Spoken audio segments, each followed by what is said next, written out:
বাবার কবরের পাশে বসে আছে 3 বছরের শিশু। অনেক দিন হয়ে গেল বাড়িতে আসছে না বাবা, তাই চকলেটও জোটেনি তার। অন্যদের বাবা আছে, তাদের বাবা কোলে নিয়ে আদর করে, দোকানে নিয়ে যায়।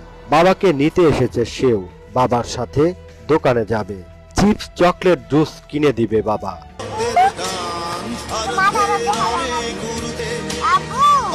বাবার কবরে এসে চিৎকার করে ডাকছে আব্বু আব্বু বলে, কিন্তু বারবার ডাকার পরও বাবার কোনো সাড়া নেই।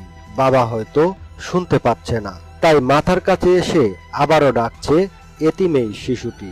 সবটুকু শক্তি দিয়ে কবর থেকে মাটি পলিথিন সরিয়ে বাবার কানে ডাক পৌঁছানোর চেষ্টা। এই দৃশ্য কোনো মানুষের পক্ষে সহ্য করার ক্ষমতা নেই। কে বোঝাবে তার বাবা আর কখনো ফিরবে না? বাবা ছাড়া একটা দিন পার করছে যেন এক একটা বছর হিসাবে। 3 বছরের ছেলেটি সবে কথা বলতে শিখেছে, কিন্তু এত কিছু বোঝার বয়স হয়নি। বাড়িতে ফিরলে আব্বু আব্বু বলে চিৎকার দিয়ে উঠত, মায়ের কোল ছেড়ে জড়িয়ে ধরত বাবাকে, চকলেট নিয়ে যেত বাচ্চার জন্য। কিন্তু অনেক দিন ধরে বাবা আসছে না, চকলেটও আনছেন না।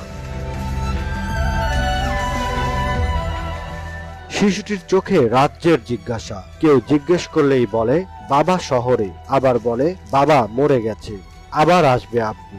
তাকে সান্ত্বনা দেওয়ার ভাষা নেই কারো।